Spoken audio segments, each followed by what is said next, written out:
শিলচৰ নগৰখনত বিভিন্ন সময়ত চুৰি ঘটনা স্নেচিঙৰ ঘটনা হৈ আছে।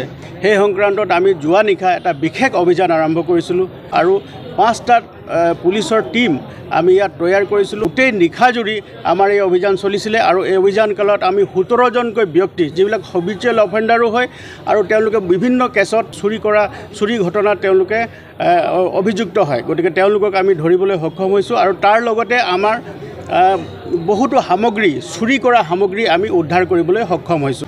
এতিয়াও আমাৰ তদন্ত চলি আছে আৰু তাৰ লগত সম্পৰ্কিত থকা আন কিছুমান ব্যক্তিও আছে। সেই ব্যক্তিসকলকো শীঘ্ৰে আমি কৰায়ত্ব কৰি আমি যাতে তেওঁলোকক আইনগত বা শাস্তিমূলক ব্যৱস্থা ল'ব পাৰোঁ তাৰ কাৰণে আমি তৎপৰ হৈ আছোঁ। স্থানীয় ৰাইজৰ যিটো নিৰাপত্তাৰ দিশ আছে, নিৰাপত্তাৰ দিশৰ আমাৰ দায়িত্ব আছে।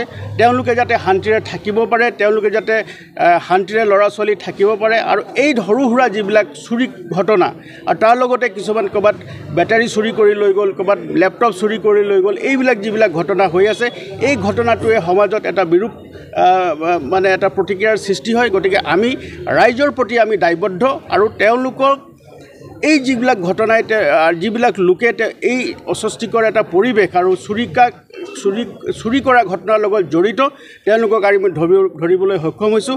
আমি কিছুমান ৰিকভাৰী কৰিবলৈ সক্ষম হৈছোঁ। তাৰে আমি দেখিছোঁ 4টা গাড়ীৰ বেটাৰী আমি ৰিকভাৰ কৰিবলৈ সক্ষম হৈছোঁ, 3টা ৱাটাৰ পাম্প আৰু বহুতো কাঁহৰ বাচন বৰ্তন আমি উদ্ধাৰ কৰিবলৈ সক্ষম হৈছোঁ। তাৰ লগতে 12টা মোবাইল ফোন স্নেচ কৰি লৈ যোৱা, যিখিনি তেওঁলোকে কাঢ়ি পেলাই লৈ যায়, ৰাস্তাতে থাপ মাৰি লৈ যায়, এই তেনেকুৱা 12টা মোবাইল ফোন আমি জব্দ কৰিবলৈ সক্ষম হৈছোঁ আৰু এটা লেপটপ চুৰি কৰা এটা লেপটপ আমি জব্দ কৰিবলৈ সক্ষম হৈছোঁ। আমাৰ এই যি অভিযান আছে, আৰক্ষীৰ এই অভিযান আছে, এই অভিযান অব্যাহত থাকিব।